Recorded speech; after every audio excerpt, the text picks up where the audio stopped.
এই দুর্নীতিবাজ, এই গুপ্ত সুপ্ত সন্ত্রাসীরা, যারা রক্ষাকারী, যারা রেপিস্ট, যারা আমাদের মা বোনদেরকে ধর্ষণ করেছে, তাদের পক্ষে যারা ধানমন্ডি, কলাবাগান, নিউ মার্কেট, হাজারীবাগের মানুষ অবস্থান না নেয়, সেদিকে বুঝাবেন।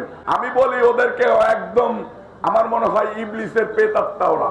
এটা এইভাবে বলা ঠিকও না, তারপরেও বলি ইবলিস কিন্তু শয়তান। শয়তান কিন্তু মানুষের রূপ ধরে এসে মানুষের মাঝে ভুল বুঝায়। সকালে নামাজ পড়তে ভুল বুঝায়, দুপুরে নামাজ পড়তে ভুল বুঝায়, রাত্রে নামাজ পড়তে ভুল বুঝায়। ওরা বাংলাদেশের সহজ সরল মানুষদেরকে ভুল বুঝিয়ে আবার বাংলাদেশটাকে পাকিস্তানি করতে চায়। ওরা আমাদের মা বোনদেরকে ভোগ করতে চায়, সেই ভোগ করার সুযোগ দেব না। শেখ রবি কার প্রার্থী? হ্যাঁ, ধানের শীষ কার? তারেক রহমানের। আপনারা এই তারেক রহমান সাহেবকে বাংলাদেশে ফিরিয়ে আনার জন্য এতদিন যাবৎ গুলি খেয়েছেন না, জেল খেলেছেন না, রিমান্ড খেলেছেন না, মা বাবাকে, সন্তানদেরকে ছেড়ে রেখে জেল খেলেছেন না। সেই তারেক রহমান আজকে বাংলাদেশের মাটিতে মা হারা, বাবা হারা, ভাই হারা এক এতিম। সেই এতিমের পাশে কে থাকবে? কে থাকবে? মার্কা যদি তারেক রহমান সাহেবের হয়, তারেক রহমান সাহেব যদি আপনাদের অভিভাবক হয়, তাহলে আপনি প্রতিদিন একজন মানুষ 10 জন ভোটারের কাছে যাবেন এবং আপনার নিজের কাছে স্যাটিসফাইড হয়ে আসবেন, আমি এই 10 জন লোককে কনভিন্স করতে পেরেছি ধানের শীষের পক্ষে। এটা যদি না করেন, আপনি আল্লাহর কাছে দায়ী থাকবেন। আপনি আপনার ইমানের পরীক্ষায় দুর্বল। জামাত শিবির এই এলাকায়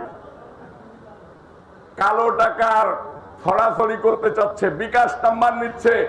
আমি এই মিডিয়ার মধ্য দিয়ে আমার দলের নেতাকর্মী সহ সকলকে বলে দেব, 7 দিন আগে থেকে এই বিকাশ, রকেট এবং নগদের উপরে নজরদারি করা উচিত। তারা এই যে কিছুক্ষণ আগে দেখলাম হাদি সেলিম আর তাপস, তাদের সাথে মিলে একটা লোক ব্যবসা করত, কোটি কোটি টাকা কামাইছে, কালোবাজারি করে তাকে দিয়েছে ঢাকা 7-এর মনোনয়ন।